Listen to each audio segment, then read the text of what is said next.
Hola, en la clase anterior, en el video anterior, estuvimos hablando de la modernidad como problema. En esta ocasión, está venteando mucho. En esta ocasión vamos a hablar entonces de la modernidad como actitud, de la modernidad como pensamiento.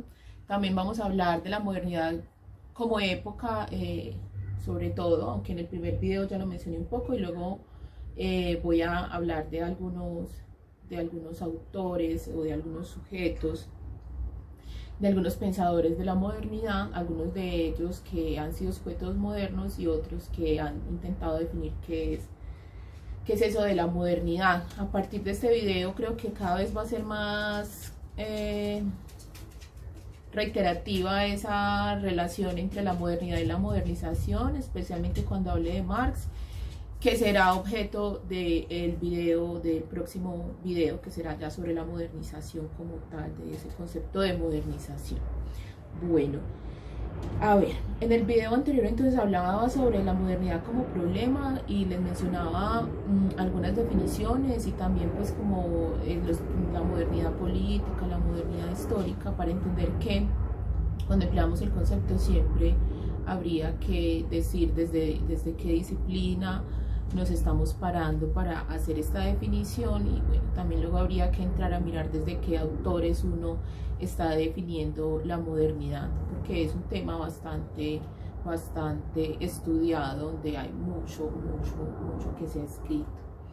Bueno, la modernidad entonces, voy a hablar de la modernidad inicialmente como actitud, de la modernidad como época y luego de la modernidad como proyecto. La modernidad como actitud refleja una manera de obrar, una manera de pensar y de sentir que está implícita a la autonomía del sujeto. Hay que marcar por aquí hay unas palabras que siempre se van a repetir bastante y que son importantes, digamos, a la hora de acercarnos a una definición. Como les digo, esto es indefinible, pero siempre los autores van a recalcar en unos conceptos que van a ser bien importantes a la hora de definir la modernidad. Uno de ellos tiene que ver con la subjetividad. Esa es una de esas palabras claves de la modernidad. Bien, entonces es una manera de obrar, es una manera de sentir que está implícita en la autonomía de los sujetos, está en su libertad, ¿cierto? Y es diferente a esa actitud que existía, pues, premoderna, esa actitud premoderna. La modernidad, o esa actitud de la modernidad, ese sujeto entiende el carácter contingente de la historia, el carácter contingente de los hechos, y es un sujeto, y esto es bien importante porque es un sujeto que tiene cierta predilección por lo nuevo, está en búsqueda de lo nuevo, de lo novedoso. Lo nuevo entonces es otra palabra bien importante dentro de las definiciones que diversos autores tienen sobre modernidad.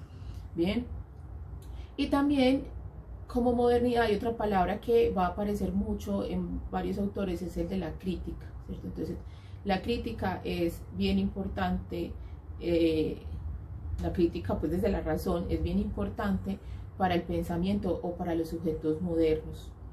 Bueno, los sujetos modernos tienen la conciencia, tienen una autoidentificación con el hecho de saberse que son nuevos, de que son diferentes. Es una actitud que se revela o que encuentras principalmente en el discurso filosófico y en el discurso artístico. Esto lo encuentras en el discurso filosófico en autores como Kant, como Hegel, como Marx, como Schopenhauer. Lo encuentras también en Nietzsche, bueno, y en otros escritores o en otros filósofos, y también lo vamos a encontrar materializado o hecho carne en algunos escritores, algunos artistas, especialmente de las vanguardias. Entonces lo vamos a encontrar, por ejemplo, en el caso de Baudelaire, de Beckett, bueno, de otros artistas también que van a tener van a encarnar esa modernidad, y eso se va a ver reflejado en los escritos y en las obras que crean. Ese sujeto moderno entonces que se encarga de hacer filosofía y que se encarga de hacer arte va a estar marcado por ese desarrollo de esa conciencia autónoma. Y por ejemplo, lo que se llama la literatura de la modernidad es una cuestión que vamos a ver a finales, segunda mitad del siglo XIX y en el siglo XX. Esa literatura del modernismo, esa literatura de la modernidad es una literatura que refleja un gran desarrollo en los personajes, un gran desarrollo de la conciencia y de la autonomía del yo de esos personajes, ¿cierto?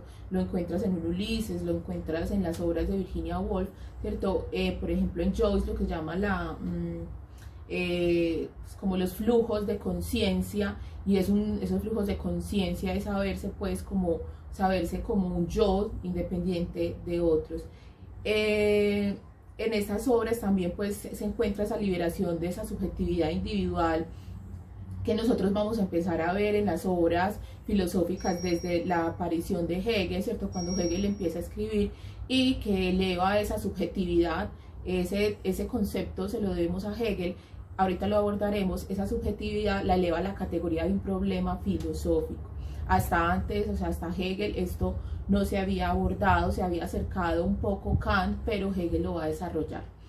Ahorita seguiré, esta es la parte de la modernidad que más voy a desarrollar en este video. Tenemos la modernidad como época, y que nosotros como historiadores, o quienes, bueno, mis estudiantes de historia de la Universidad de Antioquia ya más o menos lo deben de saber, y es que la modernidad normalmente en historia la empleamos como una época que no es muy concreta, pues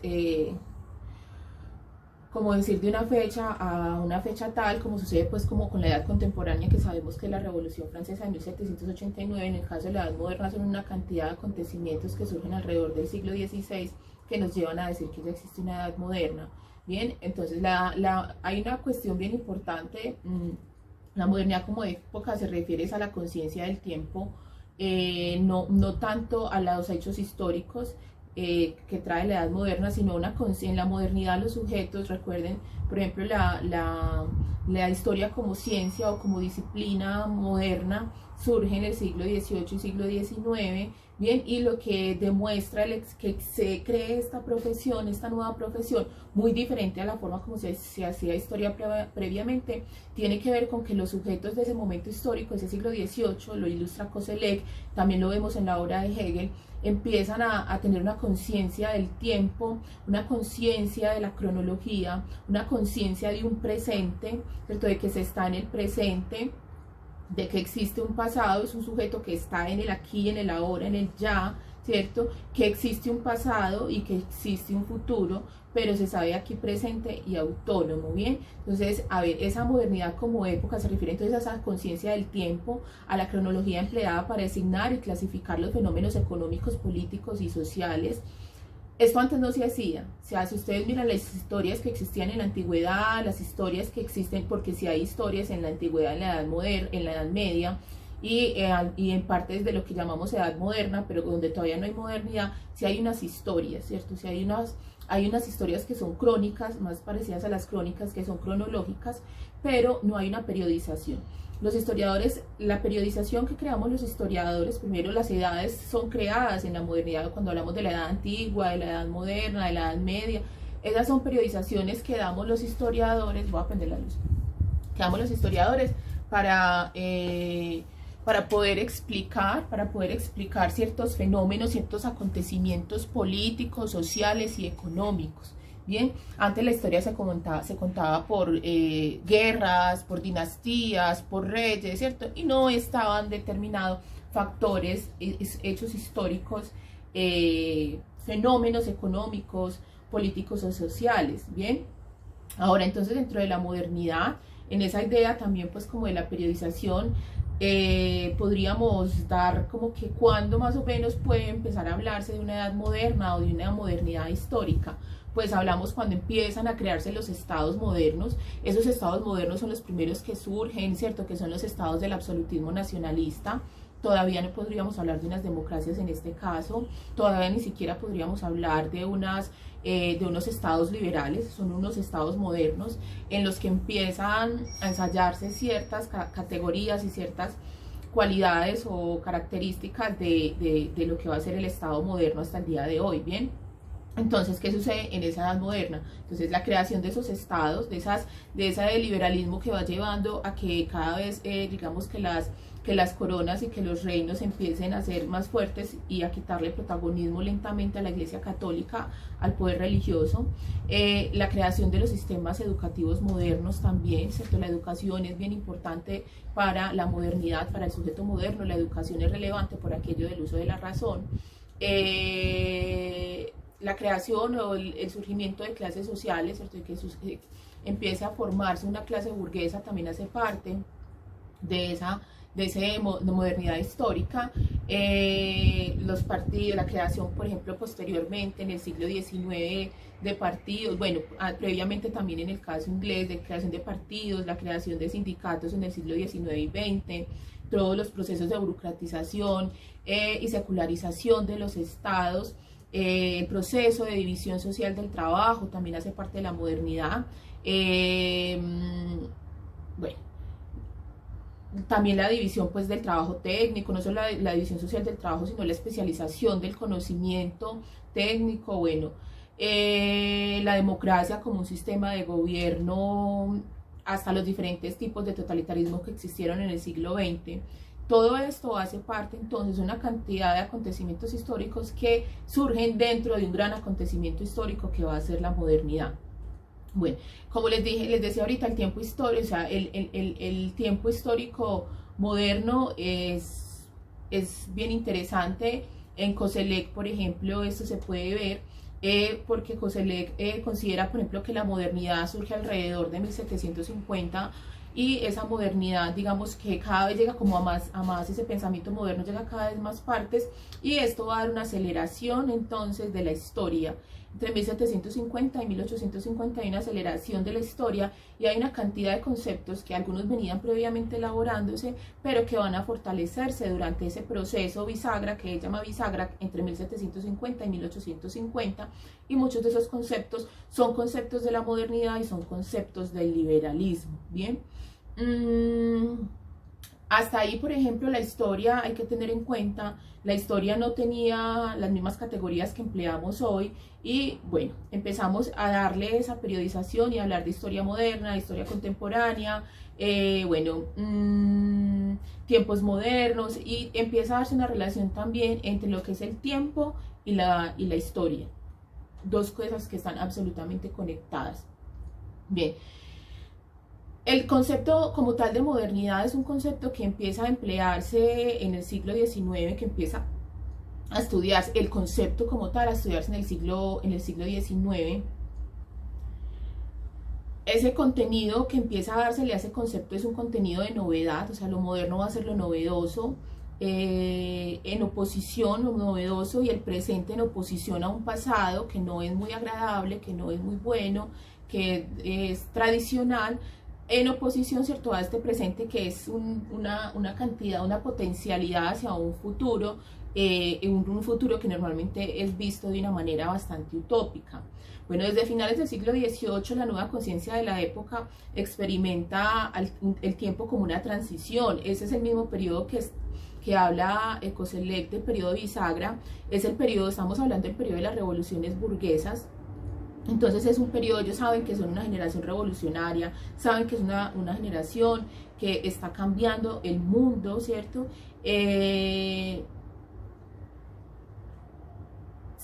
Tienen la idea que el futuro va a ser diferente a lo que fue el pasado, o sea, ellos saben que ellos son ese periodo bisagra, que ellos son una coyuntura que va a cambiar esa historia de la humanidad. El sujeto entonces, previamente al siglo XVIII, a este racionalismo del siglo XVIII, este sujeto va a entender, ¿cierto?, que no está atado a una historia que se nos venía dando históricamente desde el cristianismo, que era una historia que ya nuestra vida estaba contada, ¿cierto?, que el destino ya estaba marcado, y que íbamos de la creación del mundo, ¿cierto?, en Génesis, el pecado de los seres humanos, del hombre y de la mujer, salir del paraíso, todo el proceso que viven los judíos y que se cuentan en la Biblia, ¿cierto?, la llegada de Jesús, ¿cierto?, y todo esto del Mesías, hasta llegar a un apocalipsis, hasta llegar al final de los tiempos. Entonces los seres humanos simplemente estaban viviendo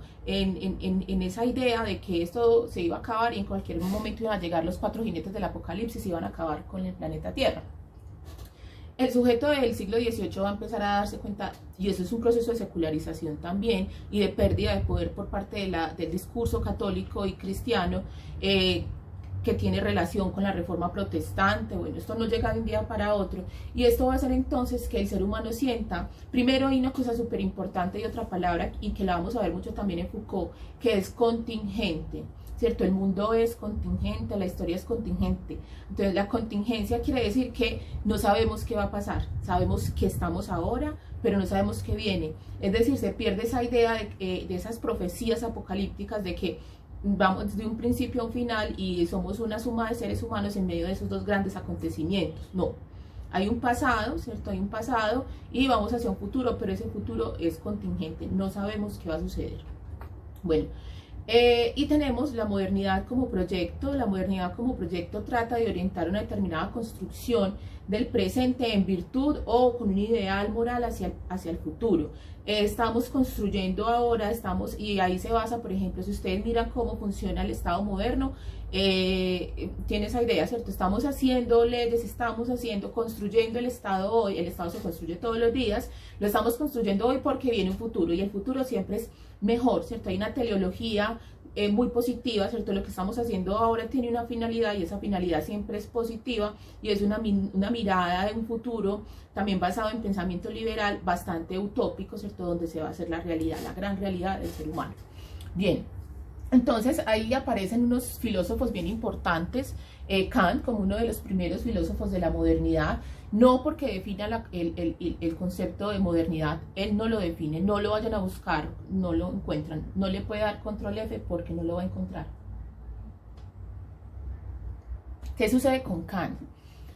Kant y Hegel no van a definir la modernidad, pero son sujetos que ilustran y que hacen carne el ser moderno. Bien, entonces, por ejemplo, Kant, pues además de todo lo que escribe Kant, escribe un texto el cual leyeron para esta clase, y si está viendo el video, pues le recomiendo, y no está en la clase, le recomiendo que se lea este texto. Es el texto más fácil de Kant, sencillamente porque es un artículo que se publica en un periódico, y es un texto que se llama ¿Qué es la ilustración? Entonces Kant no define nunca la modernidad, pero Kant define qué es la ilustración. Y recuerden, ya lo he dicho en otras ocasiones, es en el siglo XVIII, en el siglo de las luces, en esta ilustración donde empieza a darse cuerpo filosófico a lo que es la modernidad. Bien, en términos, por ejemplo, de Karl Mannheim, podría decirse que tenemos unas intenciones básicas que vienen desde la Baja Edad Media, que van a ser muy fuertes en varios acontecimientos históricos en siglo XVI, siglo XVII, pero que en la segunda mitad del siglo XVIII eso va a llegar a convertirse en un núcleo teórico realizado entonces por filósofos como el señor Kant, y posteriormente con su estudiante, que va a ser el señor Hegel, y que luego va a ser retomado por un montón, chorrocientos mil más, como va a ser el caso de Marx, de Schopenhauer, como va a ser el caso de Nietzsche, ¿cierto? Bueno, y de otros sujetos más, la escuela de Frankfurt, bueno, muchos más en el siglo XX van también a mirar esto.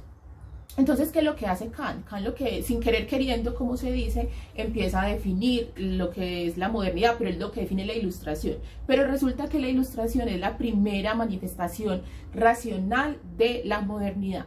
Entonces, por ejemplo, Kant en el texto que es la ilustración dice: ilustración significa el abandono por parte del hombre de una minoría de edad, cuyo responsable es el mismo. Entonces, cuando usted es un ilustrado, usted ha abandonado la minoría de edad, y usted la abandona porque es consciente, dice: Dios mío, soy menor de edad, quiero ser mayor de edad. Y entonces ahí usted se vuelve un sujeto ilustrado. Esa minoría de edad, sigo con Kant, esa minoría de edad significa la incapacidad para servirse de su entendimiento sin verse guiado por algún otro. Mire aquí la situación, o sea, históricamente, Edad Media y parte de la Edad Moderna, ¿cierto? Hasta la Ilustración, la Iglesia había sido sumamente importante.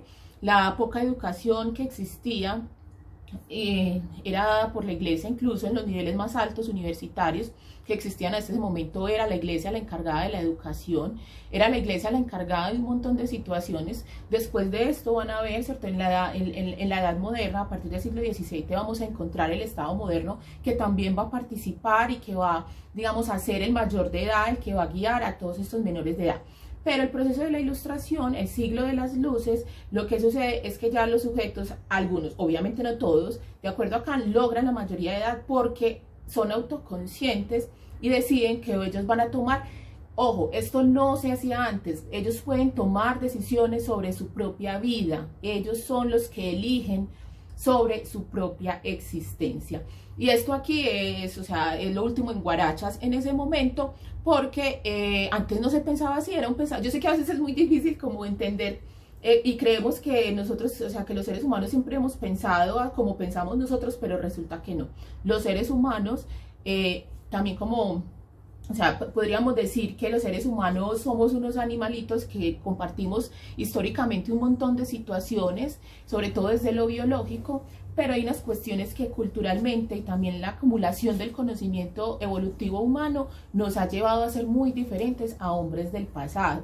La diferencia no es una diferencia física, la diferencia casi siempre es una diferencia mental. Entonces, los hombres del siglo XVI y las mujeres también no pensaban igual que los del siglo XVIII y mucho menos que los sujetos que estamos ahora en este presente, ¿bien? Entonces, a veces es complicado entenderlo, pero bueno, o sea, hasta ahí, hasta el siglo XVIII, la mayoría, o sea, todos los sujetos, las decisiones no las tomaban, no eran seres autónomos, no eran sujetos, ¿listo? Eran sencillamente personas que hacían parte de una colectividad y en esa colectividad existían personas que los guiaban, ¿bien? El sacerdote, el rey, el padre, ¿cierto? Eran los que los guiaban y el resto eran unos menores de edad. Bueno, en Kant entonces encontramos, pues en las diversas obras de Kant, que la Ilustración es una síntesis del espíritu crítico de la época, ¿bien? Él le asigna entonces a la Ilustración el carácter emancipatorio por el que el hombre sale de la tutela, de la autoridad, como ya les había dicho. Es una especie de... bueno, es de esa sujeción externa que tenía, empieza a posibilitar una autonomía del individuo. Bien. Dice Kant, para esta Ilustración tan solo se requiere libertad. Es liberal, obviamente estamos hablando de liberal. Y a decir verdad, la más inofensiva de cuantas pueden llamarse así, el hacer uso público de la propia razón en todos los terrenos. Bien, en el mismo texto entonces Kant dice que entiende por minoría cierto estado de nuestra voluntad que nos hace aceptar la autoridad de algún otro para conducirnos. Ofrece 3 ejemplos. Primero, él dice, cuando un libro ocupa el lugar de nuestro entendimiento, somos, cualquier libro, somos menores de edad, ¿cierto? Porque no estamos haciendo uso de la crítica, del uso crítico de la razón. Segundo, cuando un director espiritual, pastor, sacerdote, ocupa el lugar de nuestra conciencia. Ojo, la conciencia, recuerde que la conciencia es la que determina qué es el bien y qué es el mal. Y no estamos hablando de una moral católica, una moral religiosa, sino que el sujeto, de acuerdo a esto, tiene una conciencia. Y es la conciencia, una cuestión con la que venimos, que a nosotros nos enseña que matar es malo, ¿bien? Y que otras situaciones son buenas, independiente de lo que enseñe la religión, ¿cierto? Incluso se puede decir que la religión surge de la conciencia que previamente tiene el ser humano, pero eso es otra discusión, ahí vamos, y de otras materias. Bien, entonces, cuando ese director espiritual, sacerdote, lo que sea, ¿cierto? Pastor, ocupa el lugar de nuestra conciencia y nos dice, eso es bueno, eso es malo, usted es menor de edad de acuerdo a Kant.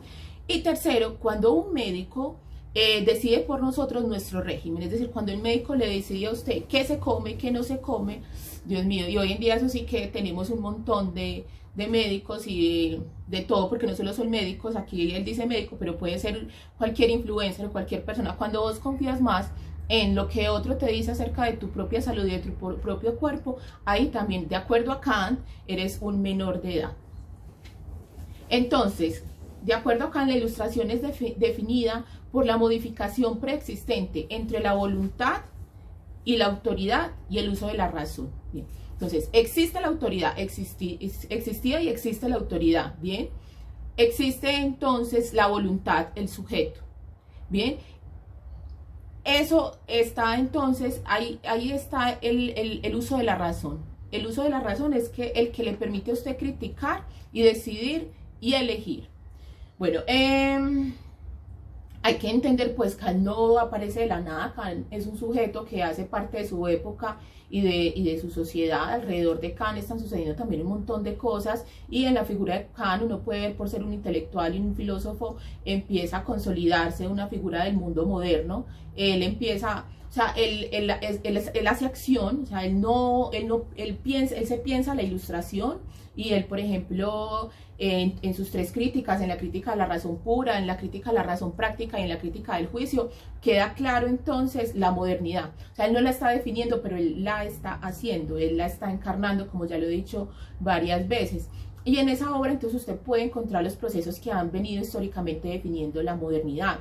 Por ejemplo, una ciencia orientada casi exclusivamente a la producción técnica, una moral elaborada a partir de las ideas de la libertad y la autonomía, y una política que está vertebrada por el derecho.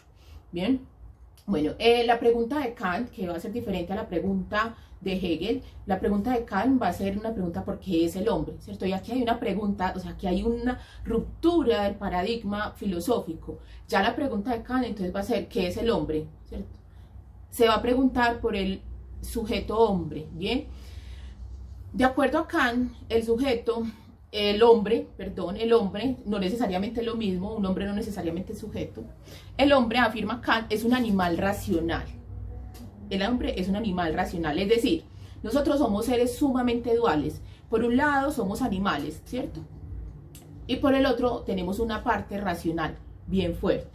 Bien, la parte sensible, la parte animal es baja e innoble, y esto lo van a considerar muchos. En el siglo XIX se va a seguir dando esta discusión. Entonces el animal es bajo, es insensible, es apasionado. Bien, yo no sé qué animales ven, porque todos los animales no son iguales, pues como meter a todos los animales en el mismo, bueno, pero está bien, esas son las categorías que creamos los seres humanos para poder explicar el mundo que queremos explicar. Bien, y hay una parte racional, ¿cierto? Que es una parte noble y elevada. Vuelvo, digo, siglo XVIII, ilustración, la razón es lo más bacano que nos ha podido pasar históricamente.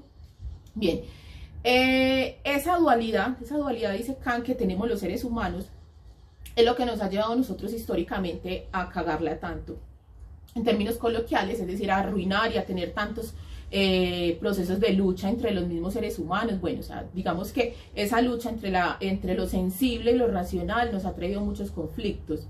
Bien, cuando reina la noche, cuando nosotros nos dejamos llevar por las pasiones, por el animal, por la parte sensible, por la baja e innoble, suceden guerras, suceden un montón de situaciones poco agradables, y a esa se le va a llamar como la noche oscura, como la barbarie, ¿cierto? Como un momento de barbarie.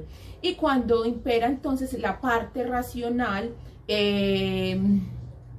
sale la luz, por el siglo de las luces, sale la luz. O sea, la razón es lo que a nosotros nos separa de la animalidad y nos convierte en unos sujetos superiores. Esa no es la palabra adecuada, pero es para que me entiendan. O sea, nos convierte en un ser mejor.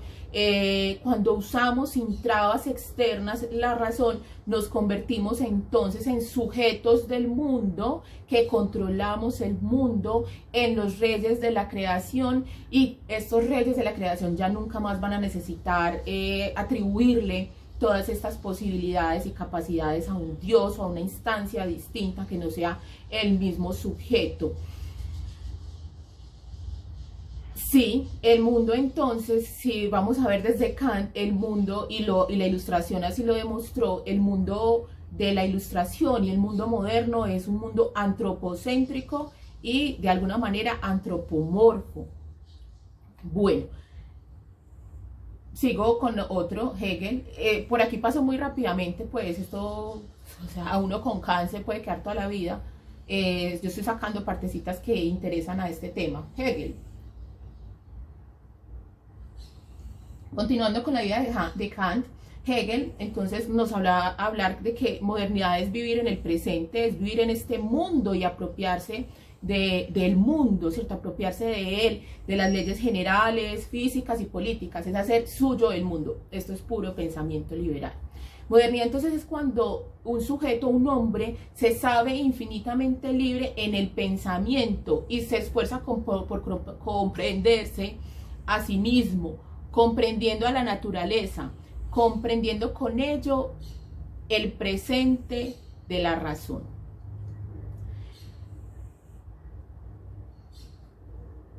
Lo más importante y el aporte de Hegel a la modernidad tiene que ver entonces con la subjetividad como un problema, ¿cierto? Él eleva la subjetividad a un problema. ¿Qué es la subjetividad de acuerdo a Hegel? Es la relación del sujeto consigo mismo. Esa relación del sujeto consigo mismo ya no es la relación del sujeto del hombre con Dios, sino la relación mía conmigo misma, ¿cierto? Que puede darse por la libertad y la reflexión que yo hago, es decir, por el uso de la razón. Esa subjetividad fue el problema filosófico que trabajó el señor Hegel, esa necesidad del autocercioramiento que aparece en la modernidad cuando este se hace consciente de sí mismo. Bien, esa necesidad de autocercioramiento alumbra un nuevo tipo de conciencia histórica que se entiende a sí misma como una novedad. Bien,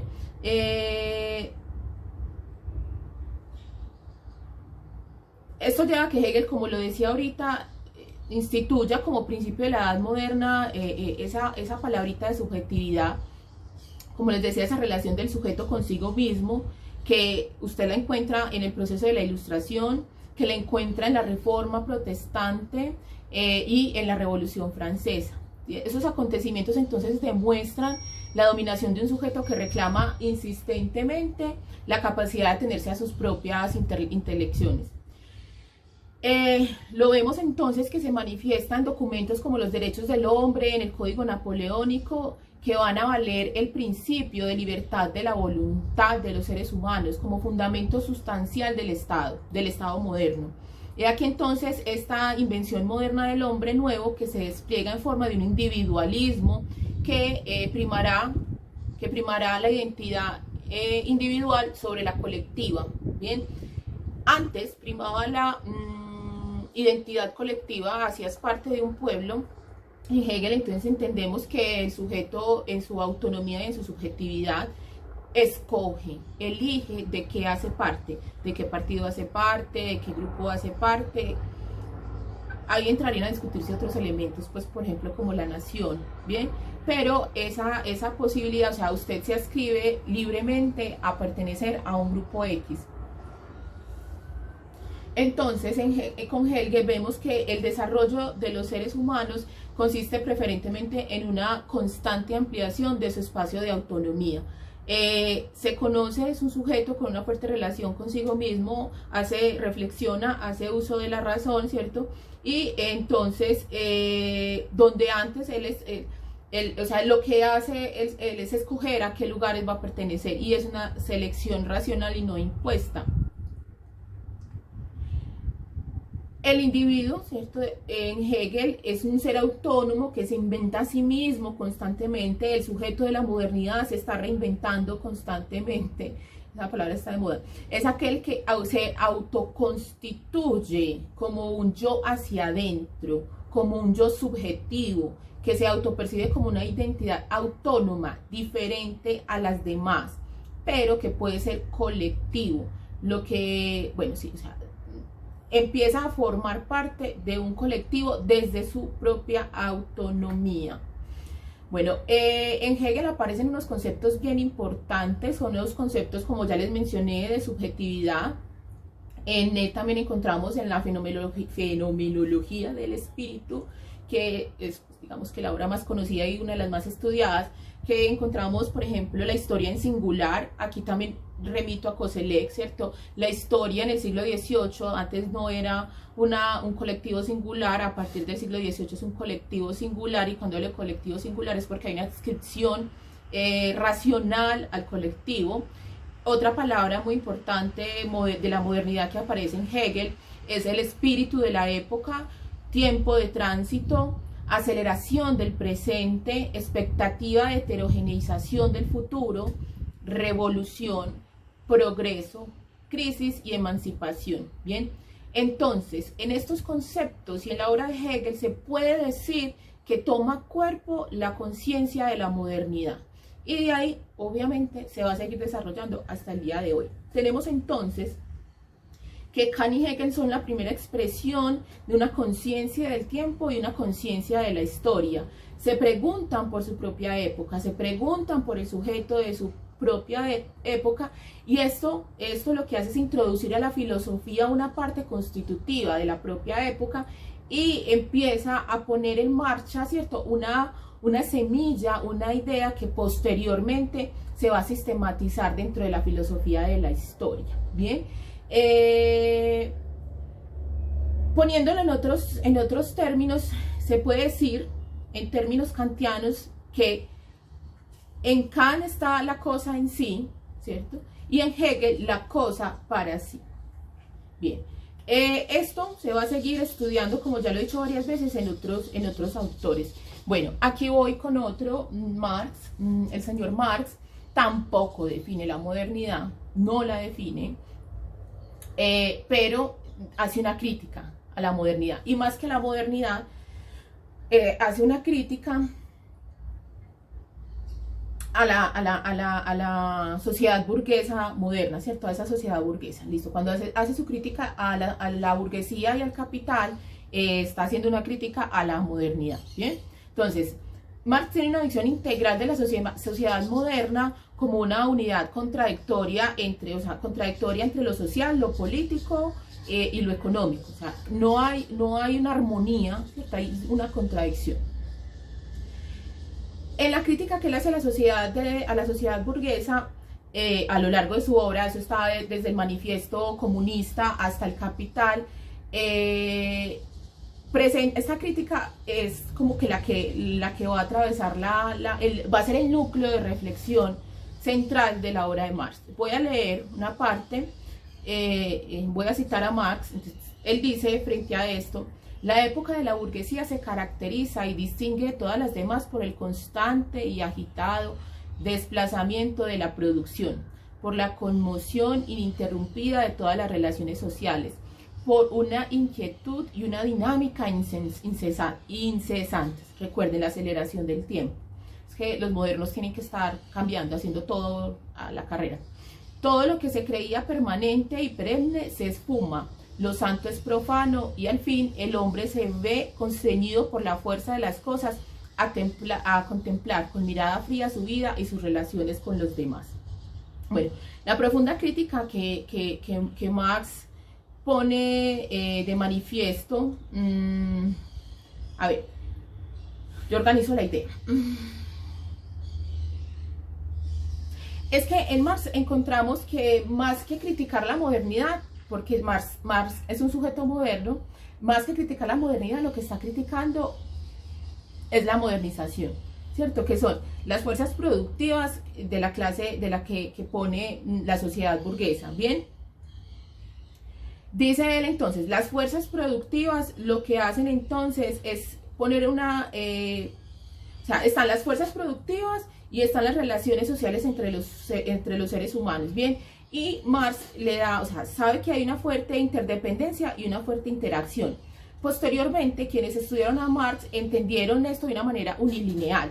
Entonces, primero están las fuerzas productivas, ¿cierto? Y esas fuerzas productivas afectan lo que tiene que ver las relaciones sociales.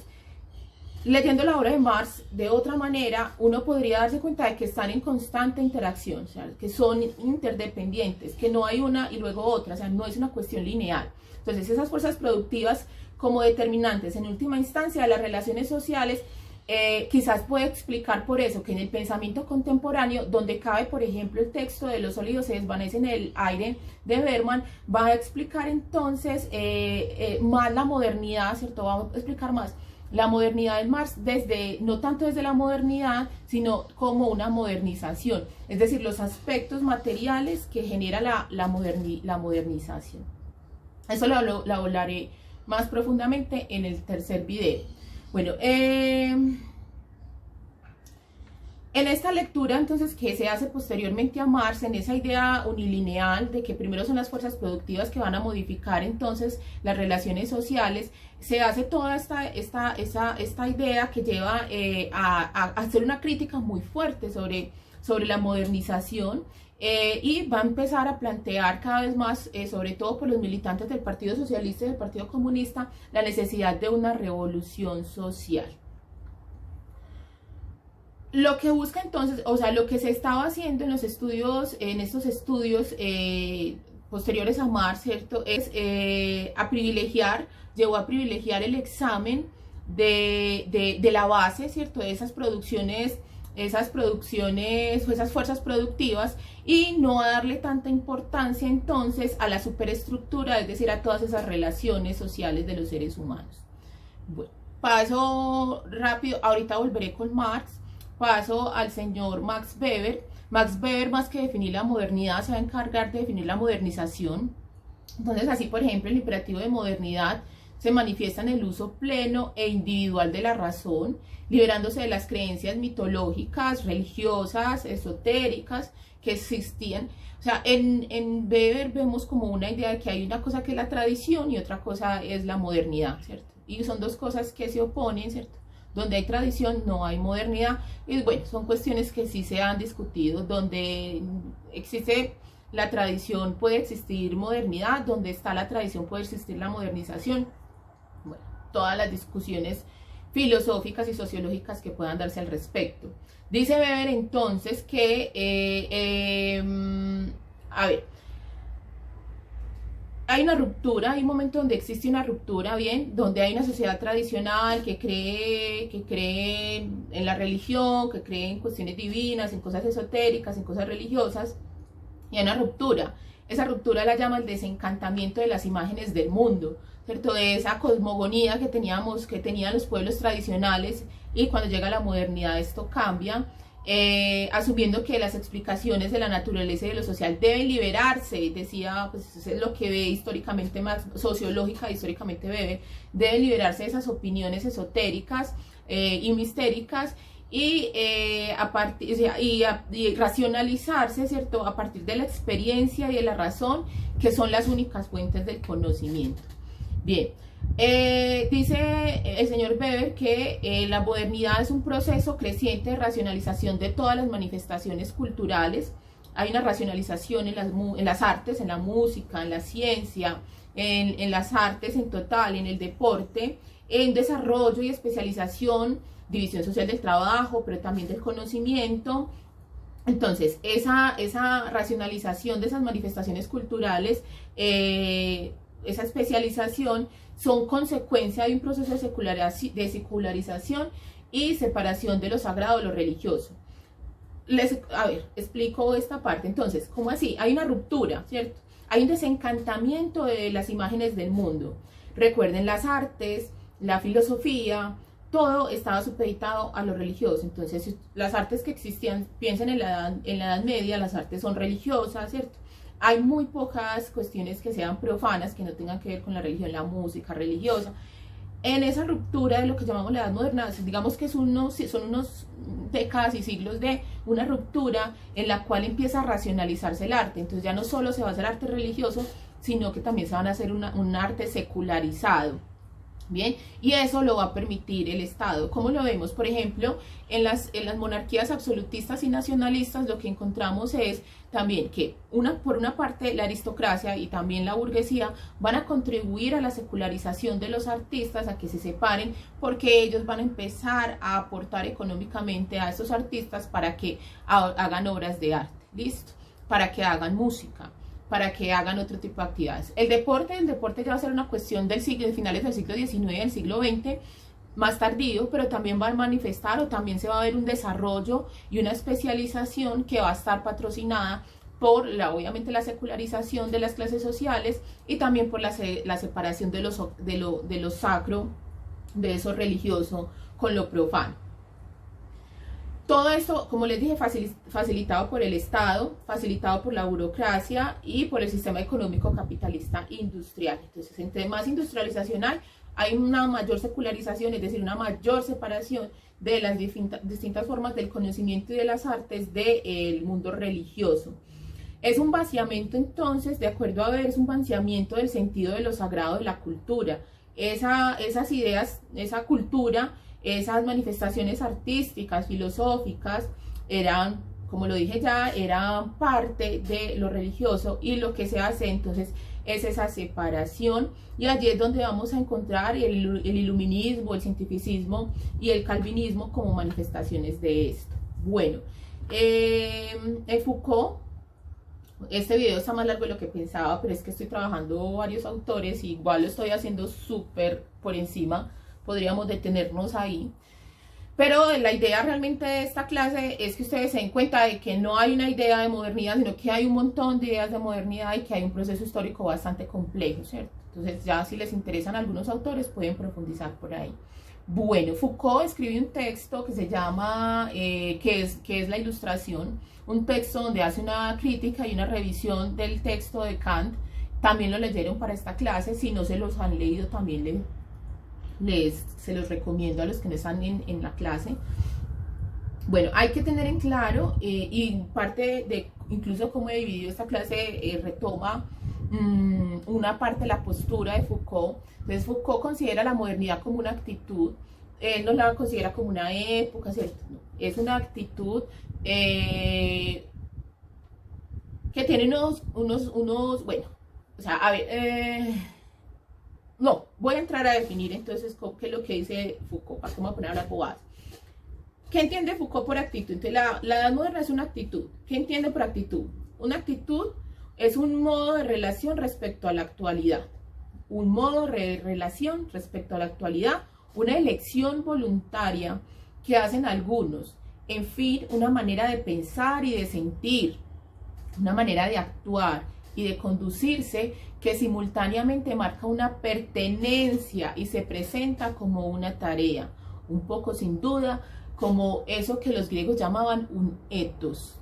Bien, entonces, en conclusión, para Foucault el hombre moderno es el que procura inventarse, esta conclusión la saco del texto, pues de la lectura, si ya hicieron la lectura del texto, procura inventarse a sí mismo, y la actitud moderna se define por una ruptura. Mire que ahorita hablaba lo mismo, ¿cierto? Una ruptura de que de los lazos de la tradición impuesta por otras instituciones, ¿cierto? Entonces es una ruptura de los lazos de la tradición a la que se le impone entonces una seducción por lo nuevo.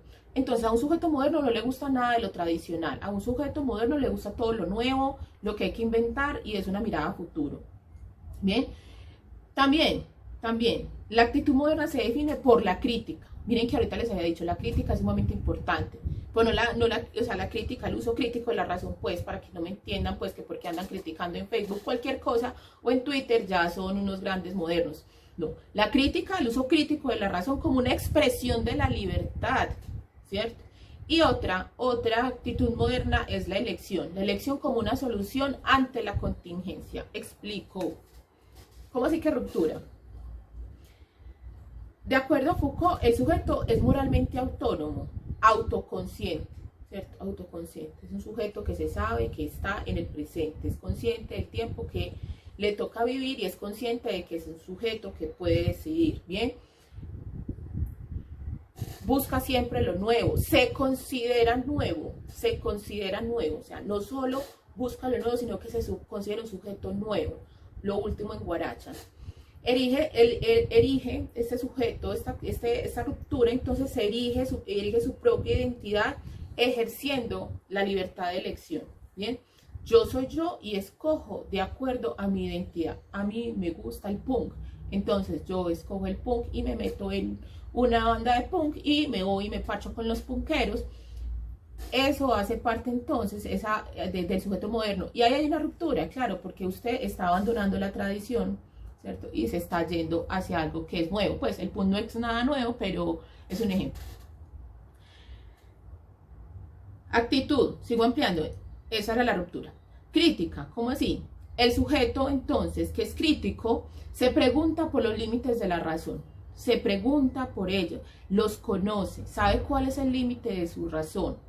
Bien, Y ese límite de la razón la va a trasladar a todas las esferas, incluso a la esfera política. Bien, sabe entonces cuál es su límite y sabe cuál es la posibilidad de las instituciones que políticamente puede crear, puede sostener. Y frente a otro elemento, la elección, pone entonces en relieve la progresiva condición contingente de la existencia. Recuerden, ahorita se los decía, entonces el sujeto estaba enmarcado en una historia sagrada, ¿cierto? Y lo que venía, o sea, estábamos como en un intermedio eterno, pues también, un intermedio entre el Génesis, ¿cierto? Y el último libro, el Apocalipsis, y para allá íbamos, o sea, usted ya sabía que iba a pasar, o sea, en cualquier momento pensaba, hay gente que todavía piensa así, que en cualquier momento llegaban los 4 caballos y bueno, empezaba a llover fuego y todo lo que sucede en el Apocalipsis, que afortunadamente olvidé todo lo que sucede. Bien, ahora el sujeto sabe que no sabe por dónde va, entonces tiene que poner de relieve esa contingencia y saber, no sabemos qué va a pasar, sabemos qué está pasando, no qué va a pasar. Y ahí hay un ejercicio racional que le permite medir probabilidades. Bien, listo. En este texto, Foucault entonces ilustra esto con 2 personajes muy importantes de la historia, que son Kant, del cual ya hablé, y el señor Baudelaire. Bien, uno de los poetas vanguardistas, bueno, no es vanguardista como tal, pero es un poeta moderno bien importante francés. Si no lo conocen, por favor, leanlo. Las Flores de Mal es su producción más conocida y bueno, a mí me parece que es de los... a mí me gustó. Bien. De acuerdo, lo cita el señor Foucault, Baudelaire es un sujeto también que al igual que Kant encarna la modernidad, no la define como tal, pues obviamente él no es un filósofo ni es un teórico. Lo que dice Baudelaire es que la modernidad es lo transitorio, lo fugitivo y lo contingente. O sea, miren, esta es una frase, lo transitorio, lo fugitivo, lo contingente. Y hay una definición bien importante entonces de la modernidad. Creo que por eso de la contingencia, a la cual hace tanto el que más, digamos, que apunta a la de la contingencia, va a ser el señor Michel Foucault. Igual esto tiene que ver, pues, porque estamos hablando de que Foucault es un sujeto que está planteado en el posmodernismo o en la época, pues en la segunda mitad del siglo XX, donde ya hay unas fuertes discusiones de los posmodernistas en crítica al modernismo, y también hay una fuerte influencia del postestructuralismo el postestructuralismo va a hablar bastante de la contingencia, como científicamente no podemos medir nada, no podemos decir nada de lo que viene y las probabilidades son infinitas. Entonces, como puede pasar, puede que no pase. Es decir, el mundo es contingente. Bien, dice entonces Foucault que en estos 2 sujetos, en Kant y en Baudelaire, se transforma, o sea, el discurso se transforma en acción. O sea, no solo son sujetos que están pensando, sino que ellos encarnan esa modernidad. No porque en su obra desencadene actos, desencadene acciones, sino porque el discurso en sí mismo, lo que ellos escriben, es una pregunta por la realidad, por el presente. Bien. Para Baudelaire entonces no es simplemente una forma de relación, la del sujeto no es una simple relación con el presente, es también un modo de relación que hay que establecer consigo mismo, autoconciencia, reflexión. La actitud voluntaria de modernidad está ligada al ascetismo indispensable. Ser moderno es aceptarse a sí mismo tal como uno es en el flujo, esto es contingencia, en el flujo de momentos que pasan. O sea, usted es como es en la historia que está sucediendo. Es tomarse a sí mismo como objetos de una elaboración compleja y dura. Bien, para Foucault entonces, la modernidad es un etos filosófico que podría caracterizarse como una crítica permanente a nuestro ser histórico. Bueno, súper largo se me fue, ahí me disculparán chicos y chicas, pero este tema es larguísimo. Muchas gracias a mis estudiantes por seguir hasta acá y sobre todo muchas gracias a quienes no están en el curso y se ven estos videos.